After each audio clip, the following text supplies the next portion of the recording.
गुरुर्ब्रह्मा गुरुर्विष्णू गुरुर्देवो महेश्वरः गुरुः साक्षात् परब्रह्म तस्मै श्री गुरवे नमः. हरि ओम तत्सत.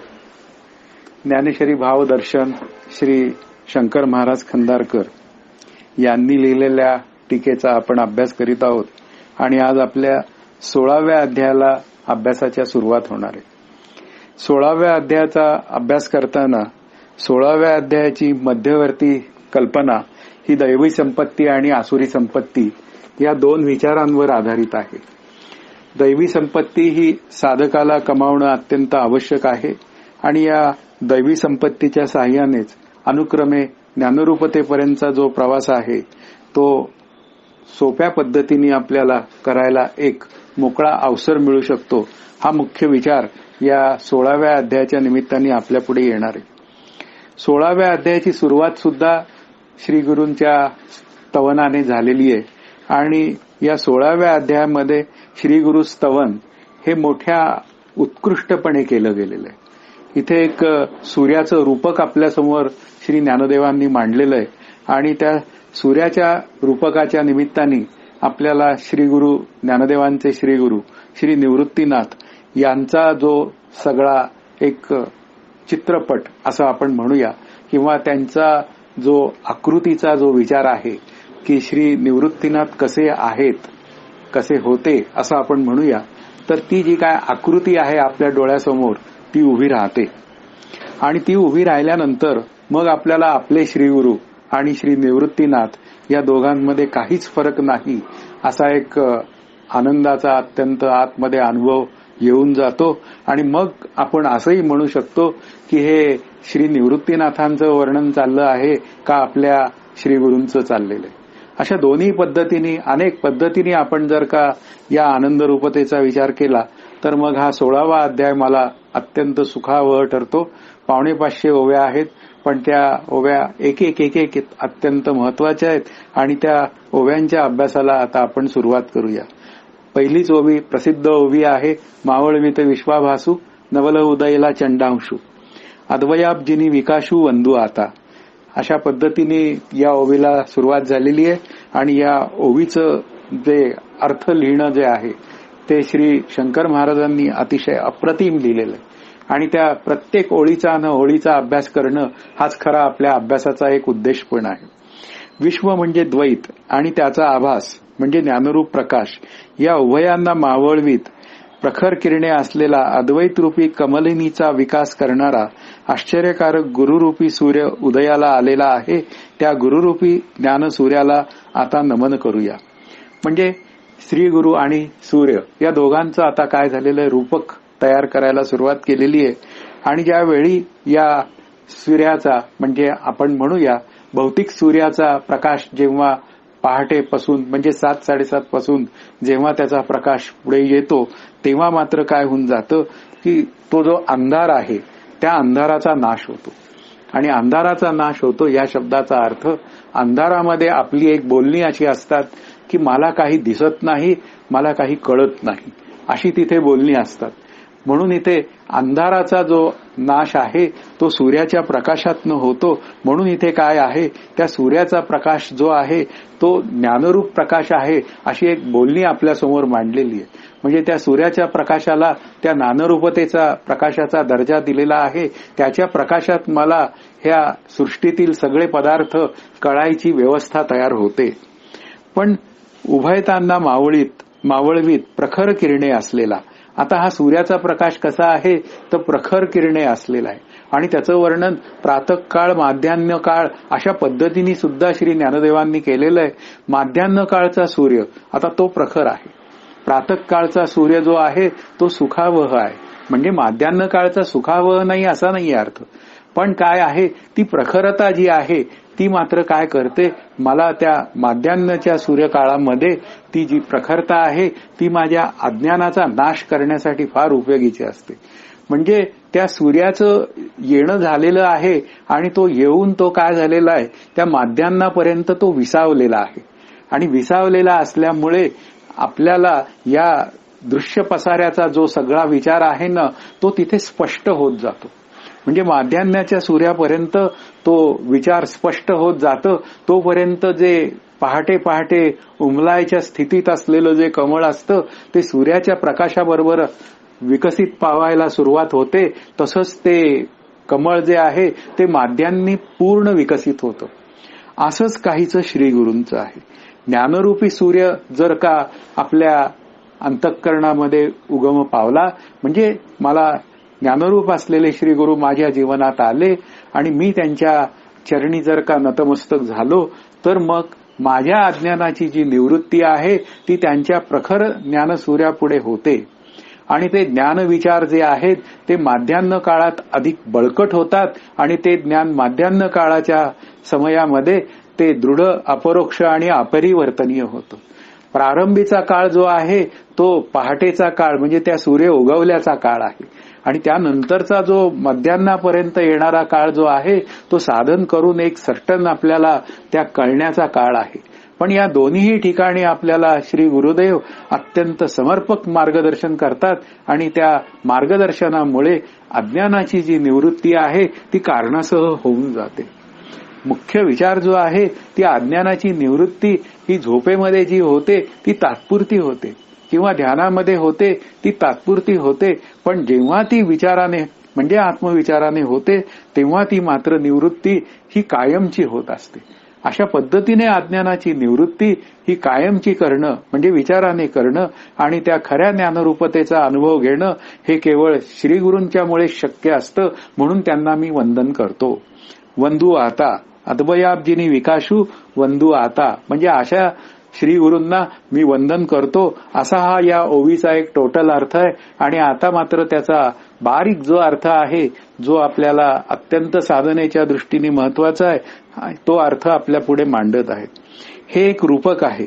श्रीगुरु निवृत्तीनाथांचे ठिकाणी सूर्याचा आरोप करून रूपकालंकाराने श्रीगुरूंचे वर्णन केलेले आहे. म्हणजे सूर्यावर या श्री निवृत्तीनाथांची कल्पना केलेली. म्हणजे सूर्यदेव आणि श्री निवृत्तीनाथ या दोघांना आपल्यासमोर डोळ्यासमोर आणलेलं आहे. सूर्य हे एक उदाहरण आहे आणि श्री निवृत्तीनाथ हे अज्ञानाची निवृत्ती करणारे संत किंवा श्रीगुरु आहेत. अशा पद्धतीने एक समोर आपल्यासमोर दोन गोष्टी आणलेल्या आहेत आणि दोन गोष्टी आणल्यानंतर मग आपल्याला या श्रीगुरु निवृत्तीनाथांचं कार्य काय आहे म्हणजे श्रीगुरु रूपी असलेल्या निवृत्तीनाथांचं काय मोठं कार्य आहे श्री ज्ञानदेवांच्या दृष्टीने ते आपल्यासमोर दृष्टीस येणार आहे. हा सूर्य लौकिक सूर्यासारखा नसून नवल म्हणजे आश्चर्यकारक आहे. कारण त्या ओवीमध्ये नवल उदयला चंडांशू अशा पद्धतीने नवल शब्दाचा अर्थ हा आश्चर्यकारक आहे. आणि तो आश्चर्यकारक आहे त्याचं कारणही श्री आमचे गुरु सांगतात. लौकिक सूर्याच्या प्रकाशाने विश्वाची प्रतीती येते. कमळाच्या पाकळ्या उमलतात. ते कमळ उमललेल्या पाकळांच्या रूपाने द्वैत भावाला प्राप्त होते. पण श्री गुरु रूपी चंडांशू म्हणजे प्रखर किरणे असलेला सूर्य आश्चर्यकारक आहे. त्याचं कारण आहे लौकिक सूर्य जेव्हा उगवतो तेव्हा त्या कमलिनीचा विकास होतो आणि त्या कमलिनीच्या पाकळ्या या पूर्णपणे उमलून आपल्याला ते एक सुंदर कमळ आपल्या पुढे येतं. म्हणून हे सगळं जे काय घडणं आहे सूर्यदेवाच्या निमित्ताने ते आश्चर्यकारक आहे. पण इथे मात्र श्रीगुरु रूपी असलेला जो सूर्य आहे तो चंडांशू शब्दाचा अर्थ प्रखर किरणे असलेला आहे. त्यामध्ये म्हणजे त्याच्या कृपा कटाक्षाने मुख्य विचार जो आहे तो श्रीगुरूंच्या कृपा कटाक्षाचा विचार आहे. त्या श्रीगुरूंच्या कृपा कटाक्षाने अविद्यारूपी जो जीव आहे त्याच्या अंतःकरणातली त्या जीवाची अविद्या ही बाधित होऊन जाते आणि संत त्याला नष्ट होऊन जाते असा विचार आपल्या पुढे मांडतात. म्हणून इथे काय आहे तो श्रीगुरु रूपी सूर्य आहे तो आश्चर्यकारक आहे. आणि त्याचं आश्चर्य काय आहे मुख्य विचार जो आहे जे आश्चर्य असे आहे की या श्रीगुरु रूपी सूर्याचा उदय झाला असता विश्व प्रकाशित न होता विश्व आणि त्याचा ज्ञानरूप प्रकाश मावळतो.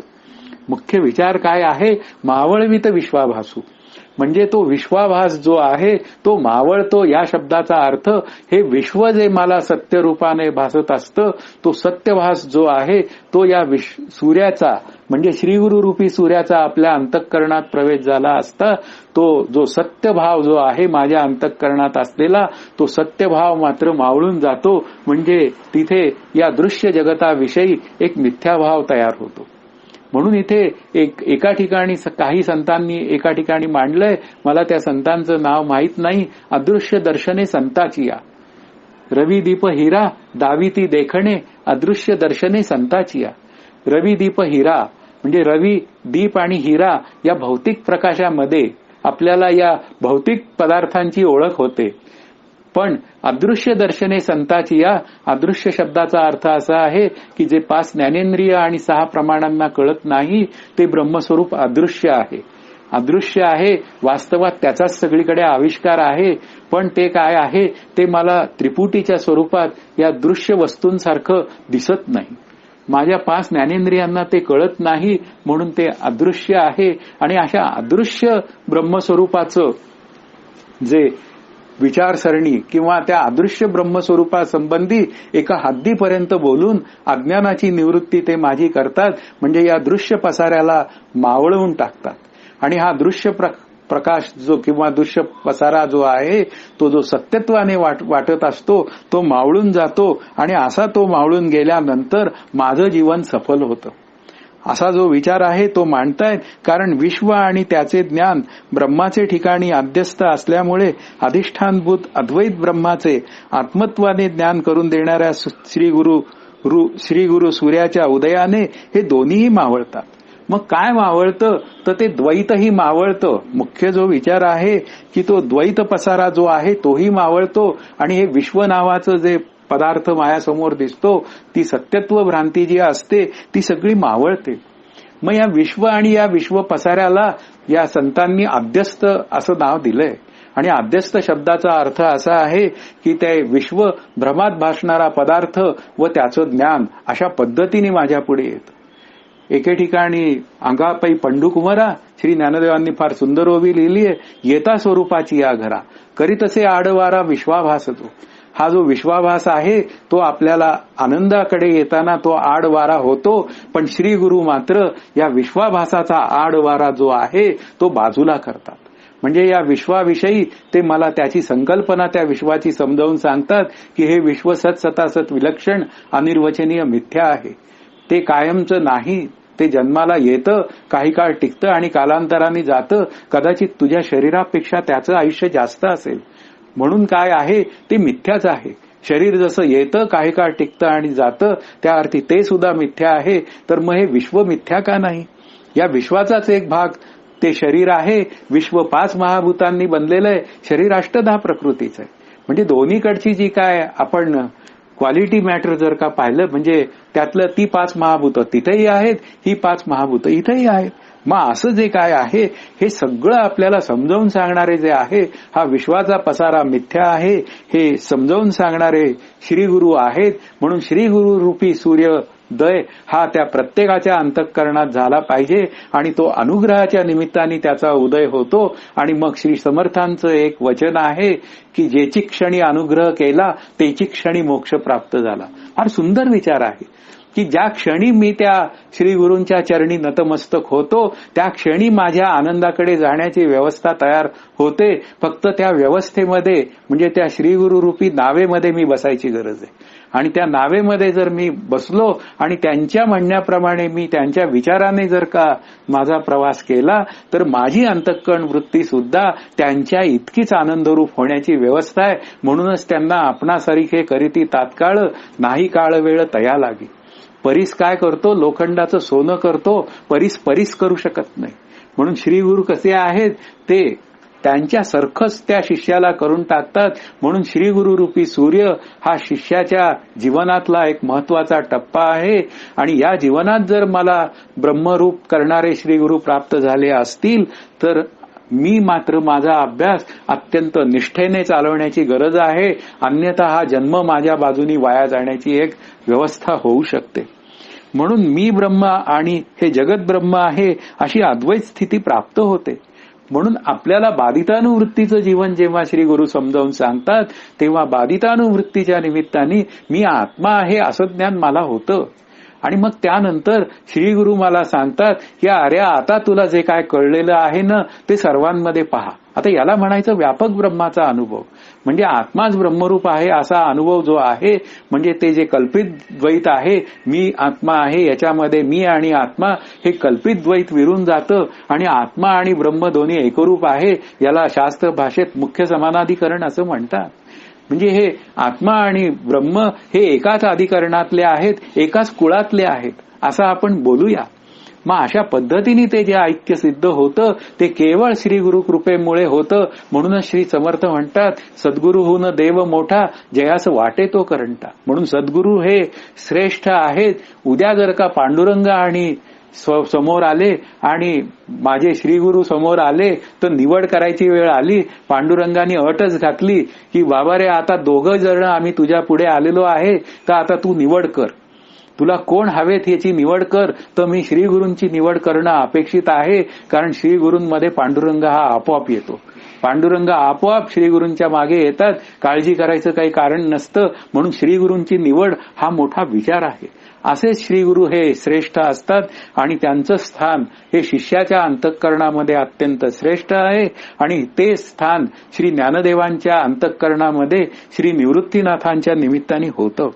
म्हणून अशी अद्वैत स्थिती प्राप्त होते. आत्माच ब्रह्मरूप आहे म्हणजे मीच ते ब्रह्म आहे असा सहजावस्थेतला अनुभव येतो आणि तिथे साधना संपते. म्हणून हा सूर्य आश्चर्यकारक आहे. म्हणजे हा गुरुदेव रूपी असलेला सूर्य आश्चर्यकारक आहे. येथे विश्व शब्द अद्वयाचा प्रतियोगी असलेले जे द्वैत किंवा नानात्व याचा वाचक आहे. आता ही श्री शंकर महाराजांची भाषा आहे, ते शास्त्र भाषा बोलतात. आता तो प्रतियोगी भाव, मग हा जो द्वैत शब्द बोलला हा कशाच्या निमित्ताने बोलला? हा अद्वैताच्या निमित्ताने बोलला. आपल्याला अद्वैत रूप जाणून घ्यायचं आहे. मग या द्वैताची निवृत्ती, मग पुढे काय आहे? द्वैताच्या निरासा पाविजया ठाया. मग आपल्याला काय केलं पाहिजे? या द्वैताचा जर का निराश केला तर मग काय आहे? मी आनंदाशी एकरूप आहे. म्हणून द्वैतामध्ये नानात्व आहे. बहु जवळ होये तव तव काहीच न होये 65ची ओवी आहे. मग बहु झाल्यासारखं म्हणजे नानात्व जे काय आपल्या पुढे येतं ते नानात्व जरी आलं तरी सुद्धा त्या संवित्तीमध्ये काही फरक पडलेला नसतो. आता संवित्ती म्हणजे काय? आत्मा. नाही ते चित्र दाविती परी असे केवळ भिंती प्रकाशे ते संवित्ती जगदाकारे. म्हणजे समजून घ्या, नाही ते चित्र दाविती म्हणजे या नानात्व दाखवण्याचा जो विचार आहे तो केवळ मायेचा विचार आहे. पण मात्र श्रीगुरु रूपी जे ब्रह्मरूप म्हणूया असलेले श्रीगुरु असतात ते मात्र मला या मायेच्या पसाऱ्यातनं सोडवतात. त्या मायेच्या शब्दाच्या साह्याने ते मायेच्या पसाऱ्यातनं मला सोडवतात. म्हणून इथे काय आहे? तो प्रतियोगी भाव तेवढ्या पुरता लक्षात घ्या. मुख्य द्वैत मावळून जातं असं सोप्या भाषेतलं तत्वज्ञान आपण स्वीकारूयात. आणि आभास शब्द मिथ्यावाचक आहे. म्हणून इथे काय आहे? हे विश्व मिथ्या ठरतं आणि विश्व मिथ्या ठरल्यामुळे मला माझ्या आनंदाचा अनुभव येतो आणि तो केवळ श्रीगुरूंच्या मुळे येतो. हा मुख्य या पहिल्या ओवीचा विचार आहे. श्रीगुरूंनी शिष्याला बोध केला असता त्या बोधाने द्वैत आणि त्याचे ज्ञान मावळते आणि अद्वैत ज्ञानाचा विकास होतो. त्या श्रीगुरु रूप सूर्याला नमस्कार असो असं श्री ज्ञानदेव म्हणतायत. म्हणून त्या बोधाने काय होतं? द्वैत आणि पुन्हा काय आहे त्याचं ज्ञान मावळतं. म्हणजे भ्रमात भासणारे पदार्थ व त्याचे ज्ञान. त्या भ्रमात भासणाऱ्या पदार्थाला अर्थाध्यास पण म्हणतात आणि त्याचं ज्ञान त्याला होतं त्याला म्हणतात ज्ञानाध्यास पण म्हणतात. पण हे दोन्हीही जगाता संबंधीचे असलेले अर्थाध्यास आणि ज्ञानाध्यास हे दोन्हीही विशेषत्वाने अंतःकरणात असलेले जे अध्यास आहेत ते मावळून जातात. आणि मावळून गेल्यानंतर मला खऱ्या माझ्या ज्ञानाचा उदय माझ्या अंतःकरणात होतो. आणि अशा पद्धतीने तो अद्वैत ज्ञानाचा जो विकास आहे तो क्रमविकास आहे. तो सगळा क्रमविकास श्रीगुरु रूप सूर्यामुळे होतो. म्हणून श्रीगुरूंना वंदन असो. आणि अशा पद्धतीने पहिल्या ओवीच्या निमित्ताने श्रीगुरूंना वंदन झालेलं आहे. आपणही आपल्या श्रीगुरूंना वंदन करूया, कारण श्रीगुरु तत्व हे सर्व ठिकाणी एकमेव अद्वितीयच आहे. जो अविद्या राती रुसोनिया गिळी ज्ञानाज्ञान चांदणिया जो सुदिनो करी ज्ञानिया स्वबोधाचा. काय सुंदर ओवी आहे की जो श्री गुरु सूर्य अविद्या रूपी रात्रीवर रुसून रागवून अविद्येच्या रात्रीत चमकणारी घटाधिकांची वृत्तीरूप ज्ञाने आणि घटाधिकांवर आवरण निर्माण करणारी तुला ज्ञाने किंवा ब्रह्माचे महावाक्यजन्य वृत्तीरूप ज्ञान आणि ब्रह्मविषयक मूल अज्ञान यांच्या चांदण्या गिळून टाकतो आणि ज्ञानी पुरुषाकरता स्वच्छ आत्मप्रकाश ज्या दिवशी आहे आणि संशय भ्रमाचे आभाळ ज्या दिवशी नाही असा आनंदमय मंगलमय दिवस उजडवितो. फार सुंदर विचार मांडलेला आहे. गिळी ज्ञानाज्ञान चांदणिया हा मोठा विचार आहे, महत्वाचा, की त्या अविद्येवर तो रुसतो. या शब्दाचा अर्थ की अविद्या या शब्दाचा अर्थच मात्र आत्मस्वरूपाचे अज्ञान अशा पद्धतीने आहे. आता इथे आत्मस्वरूपाचं जे अज्ञान आहे ते कसं काय सिद्ध होतं? ज्यावेळी मी श्री गुरूंना किंवा या संत मंडळींना म्हणतो की हे जग मला दिसतं, माझं त्या जगाच्या अस्तित्वावर म्हणजे देहादी जगताच्या अस्तित्वावर माझं अस्तित्व अवलंबून आहे. थोडे पेट्रोलचे भाव वाढले की माणसाचा जीव कुरकुर करायला लागतो. आणि तर माझ्यासारखा रिटायर झालेला माणूस 500 रुपयाचं पेट्रोल सुद्धा त्याला लागत नाही आणि तो मात्र पेट्रोल 110 रुपये झालं अशा नावाने ओरडत राहतो. पण त्याला लक्षात येत नाही की हे जे जगत सत्यत्व भ्रांतीतनं आलेले जे विचार आहेत ते सगळे विचार मात्र काय आहेत? अविद्याग्रस्त आहेत. त्याच्या निमित्ताने माझं चिंतन सतत त्याच गोष्टींचं चालतं आणि त्या गोष्टींमध्ये त्या लाटेंमध्ये मी अडकतो. यालाच म्हणतात जगत सत्यत्व भ्रांती. अशा पद्धतीने अनेक प्रकारे मी विषय सत्यत्व भ्रांती माझ्या अंतःकरणात निर्माण करतो आणि त्या निमित्ताने माझी अविद्या सिद्ध होत जाते.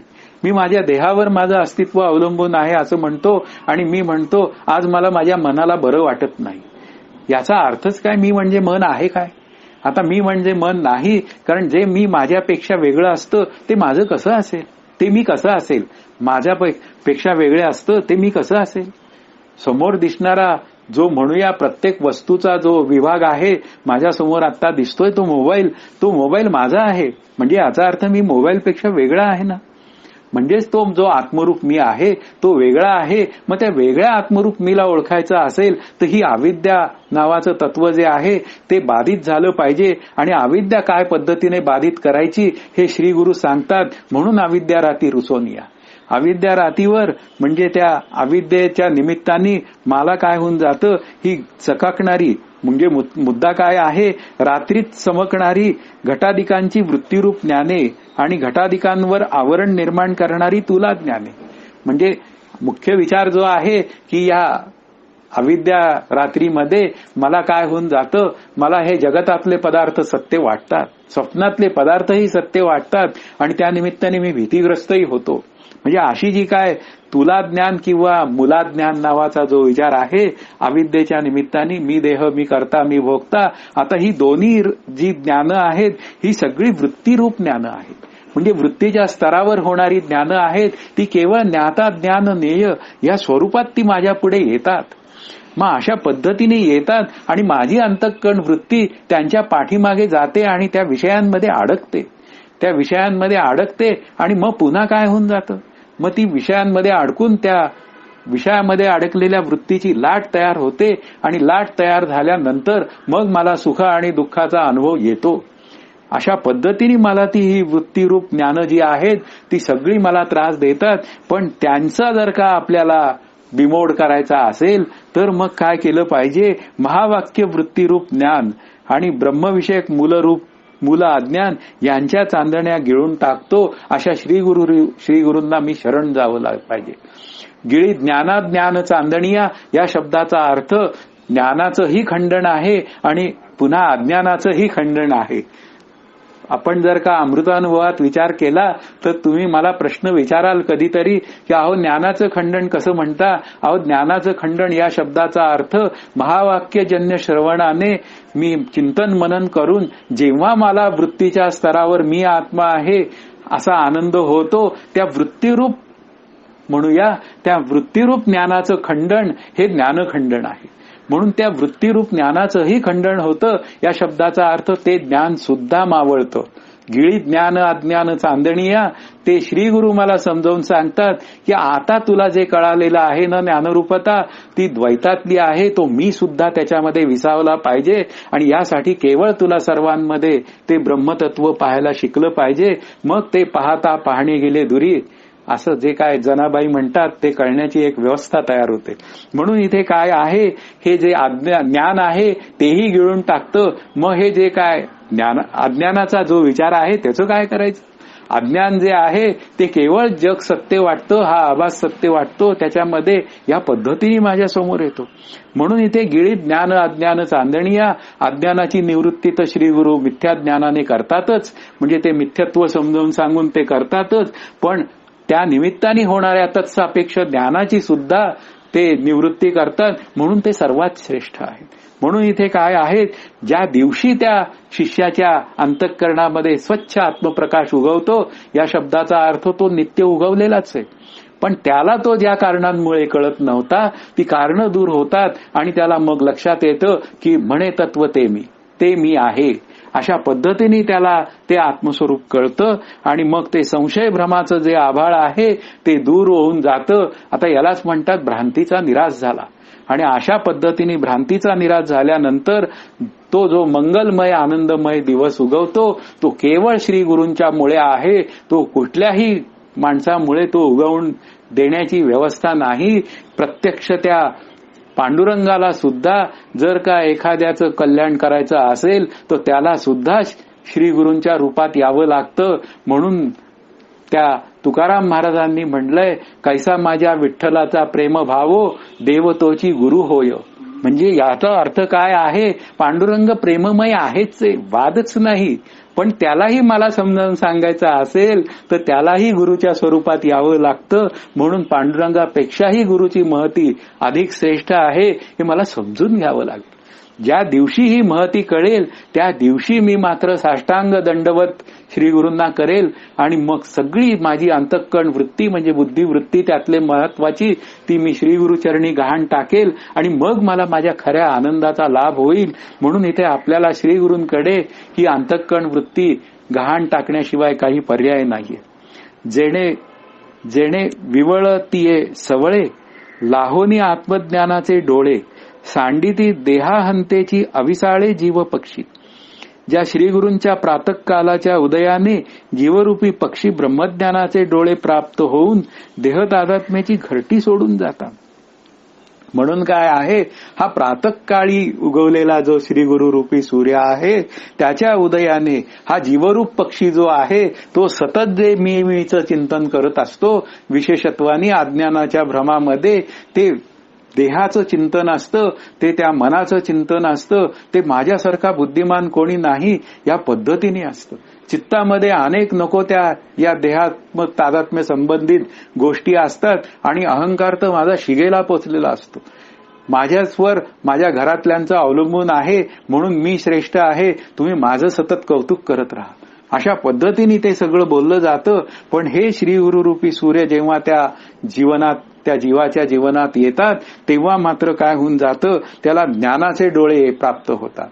ज्ञानाचे डोळे याचा अर्थ त्याला परोक्ष ज्ञान प्राप्त होतं आणि त्या परोक्ष शब्द ज्ञानाच्या साह्याने तो अपरोक्ष ज्ञानाचा विचार करू शकतो. म्हणजे अज्ञान निवृत्ती हा मध्ये शब्द आहेच.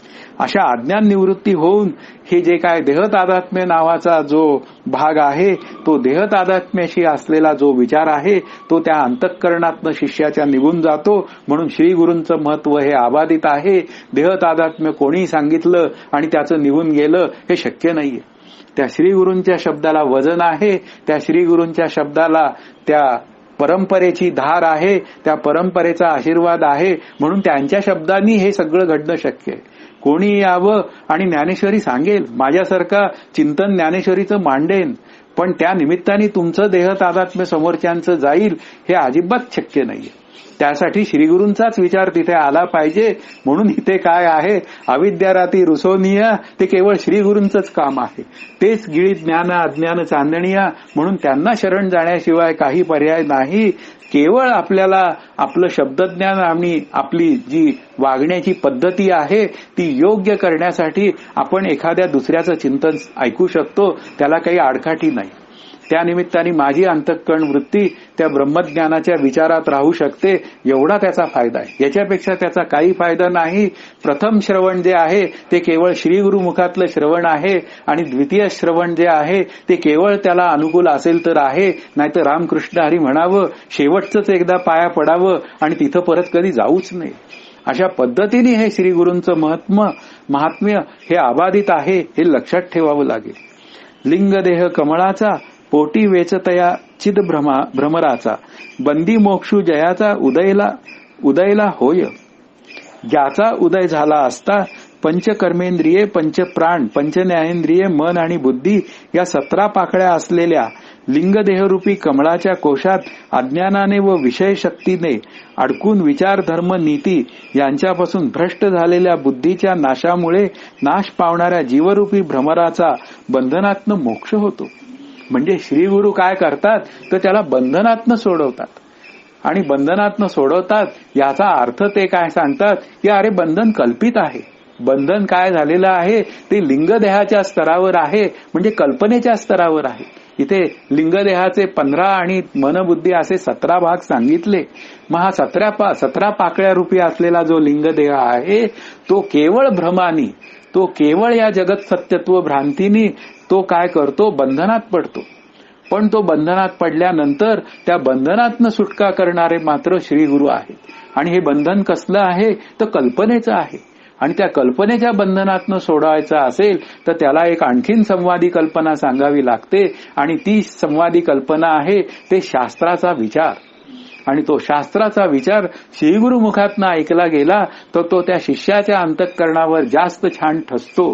कारण श्री गुरु हे तो शास्त्र विचारही सांगतात आणि त्याप्रमाणे तसा त्यांच्या जीवनाचाही आचार असतो आणि त्याप्रमाणे त्यांना तसा आनंद रूपतेचा अनुभवही असतो. आणि या 3 गोष्टींमुळे त्या शिष्याच्या अंतःकरणात तो बोध ठसतो आणि तो बोध सांगितलेला ठसतो, म्हणूनच त्याची बंधनातनं सुटका होऊ शकते. मग बंधन काय काय आहे, न्याय, नीती, धर्म वगैरे हे सगळी जी काय बंधनं आहेत त्या बंधनातनं त्याची सुटका होते आणि तो खऱ्या आनंदाला प्राप्त होतो. आणि खऱ्या आनंदाला प्राप्त झाल्यानंतर मग तुकाराम महाराज म्हणतात, ते लक्षात घ्या, तुकाराम महाराज म्हणतात आता मी काहीची या बाही झालो. आता काहीच या बाही झालो या शब्दाचा अर्थ आता आनंदाला पारावार राहिलेला नाही, आनंद हेच माझं स्वरूप झालेलं आहे.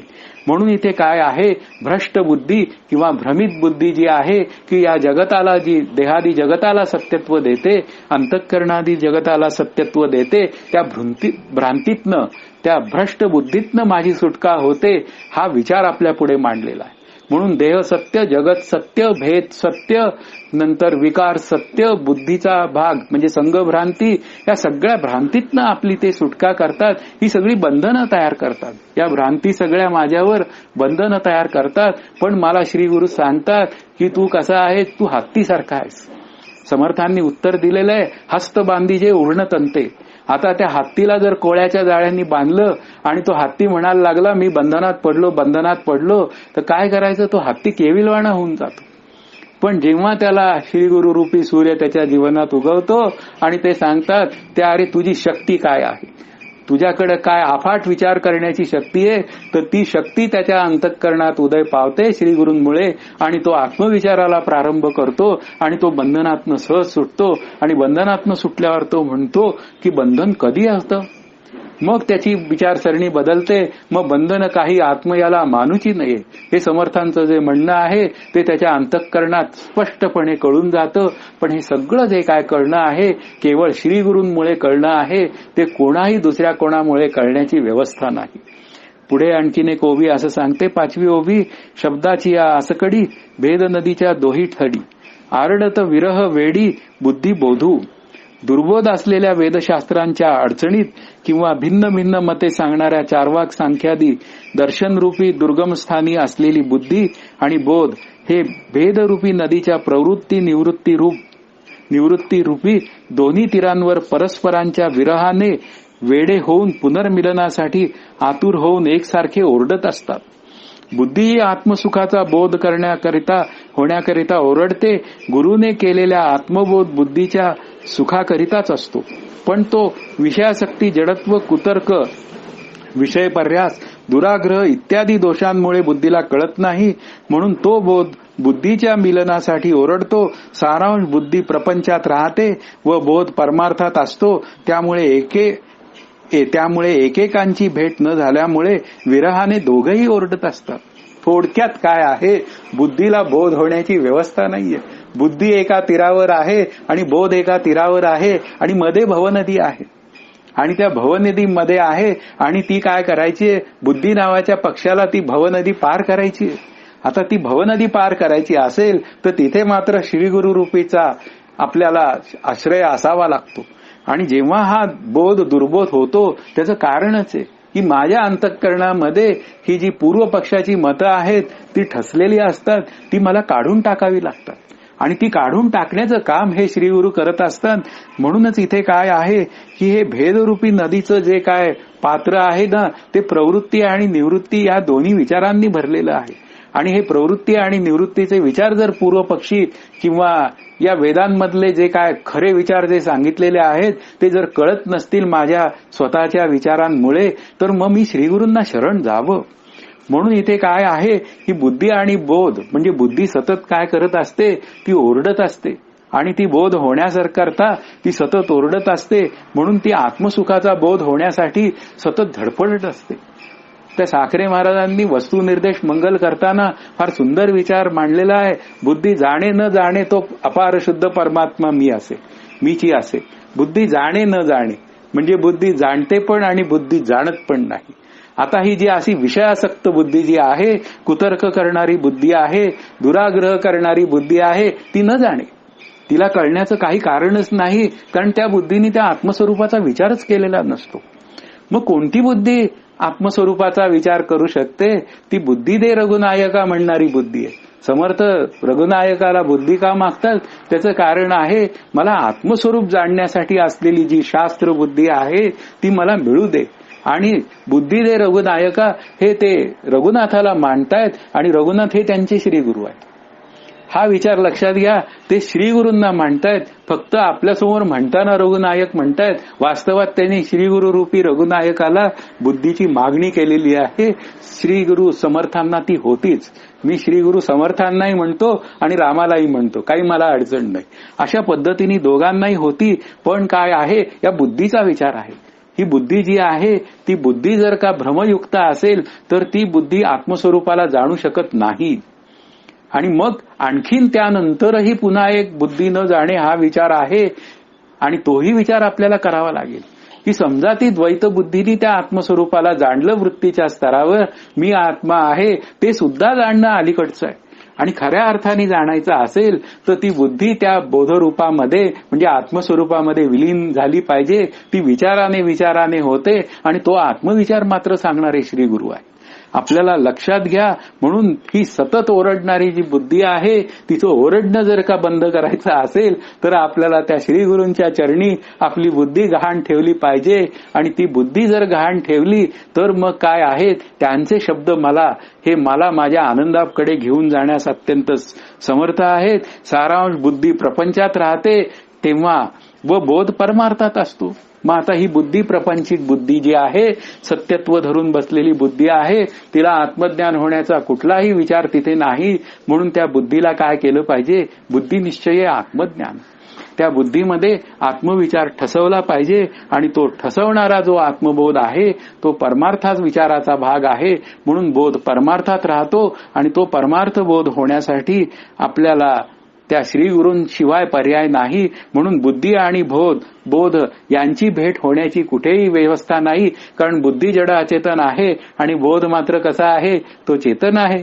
दोघांचा वास्तविक संग होण्याचं कारणच नाही. पण कल्पित संघ तयार झालेला असेल आणि त्या कल्पित संघाच्या निमित्ताने जर का एखाद्याने अभ्यास करून त्याला जर वृत्तिस्थ स्तरावर जर का आनंदाचा अनुभव आला असेल तर तोही अलीकडचा आहे असं श्री ज्ञानदेव पुढे सांगणार आहेत. आणि तेही आपल्याला ऐकून घ्यावं लागेल. आणि मग खऱ्या आनंदाचा जो विचार आहे तो सहज स्पष्ट होण्याची व्यवस्था आहे.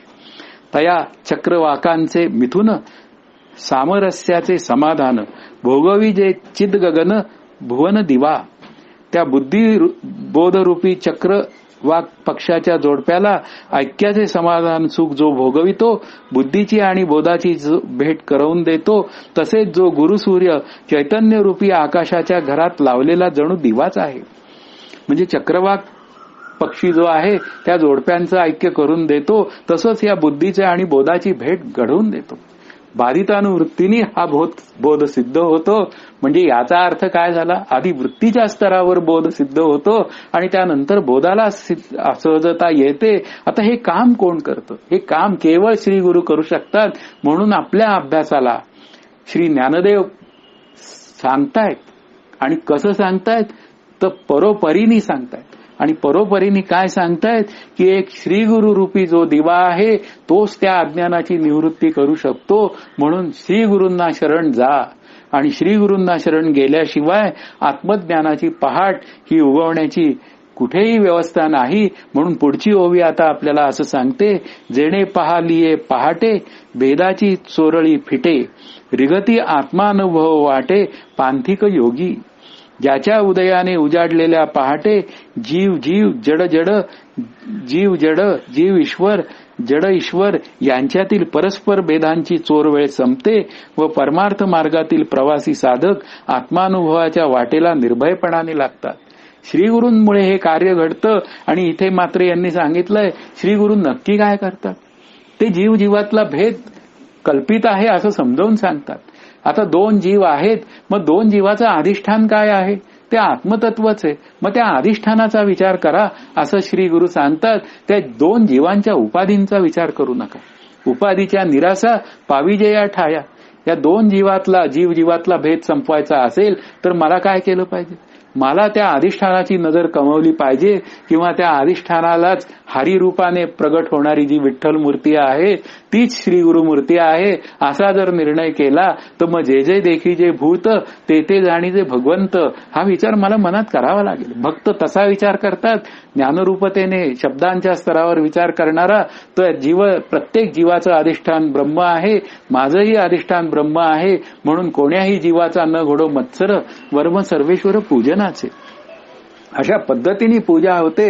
म्हणून जीव जीवाचा भेद हा आनंदाचा अनुभव आणून येऊ देत नाही हा विचार आपल्याला श्री गुरु समजावून सांगतात. मग काय होऊन जातं, मग जीव जड जडाचा भेद. आता दोन जड पदार्थ असतात. आता ते दोन जड पदार्थ असतात त्याचं उदाहरण दिलं आहे. महाराजांनीच फार सुंदर उदाहरण दिलं होतं. आणि ते म्हणाले की मला माझ्या पत्नीने तांदूळ आणायला सांगितला, मी गेलो बाजारात तांदूळ आणला आणि पुन्हा पत्नीसमोर नेऊन ठेवला आणि ती म्हणाली तुम्हाला काय कळतंय का, तुम्ही आणलाय तांदूळ तो भाकरीचा तांदूळ आणलाय आणि आपल्याला भात खाण्यासाठीचा तांदूळ पाहिजे. आता याला म्हणतात जडजडाचा भेद. माझी कार आणि समोरच्याची कार, माझी कार 3 लाखाची आणि समोरच्याची कार 10 लाखाची, गेलं. हे जडजडाच्या भेदाचं उदाहरण. म्हणून इथे काय आहे, या पुन्हाही जडाच्या अधिष्ठानाचा विचार करावा लागेल. मग या प्रत्येक अध्यस्त रूपाने भासणाऱ्या जड पदार्थाचं अधिष्ठान सुद्धा ब्रह्म आहे. म्हणून जडजडात भेद करता कामा नये हाही विचार आहे. मग जीव जडाचा भेद. अशा पद्धतीने हे जे काय सगळे ईश्वराचा भेद हाही एक मुख्य विचार आहे. श्रीगुरूंचा भेद हा एक आणखीन एक पुढे एक विचार आहे की प्रत्येक ठिकाणी आता पुन्हा काय आहे, ते एक ईश्वर तत्वच पुन्हा काय झालं, कार्यरूपाने त्याचं नाव बदललं. सृष्टीली निर्मिती केली, झाला ब्रह्मदेव. आणि आता पुन्हा सांभाळलं, झाले भगवान विष्णू. आणि ज्यावेळी नाश करण्याची वेळ येते तेव्हा त्याला शंकर म्हणतात. म्हणजे एकच ईश्वर आहे.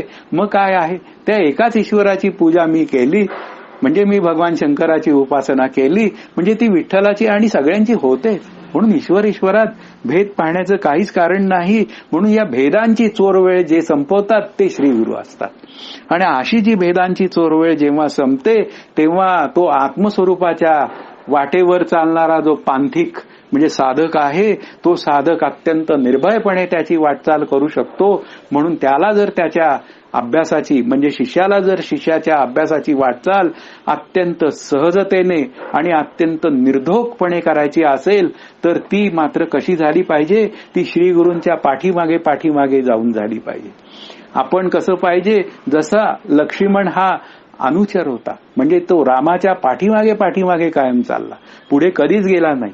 तसंच माझं काहीसं या श्रीगुरूंच्या पाठीमागे मी गेलं पाहिजे. म्हणजे श्रीगुरूंच्या विचारांच्या पाठीमागे मी गेलं पाहिजे आणि ते विचार मी आत्मसात केले पाहिजे. मग माझी जी परमार्थाकडची जी वाटचाल आहे ती अत्यंत निर्भयपणाने होऊ शकते आणि मी आत्मस्वरूपाशी ऐक्यरूप होऊ शकतो. हे केवळ श्रीगुरूंमुळे घडतं. आज आपला वेळ इथे 45 मिनिटं संपलेला आहे.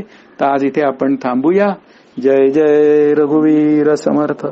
हरिओम तत्सत. श्री पांडुरंगाय नमः.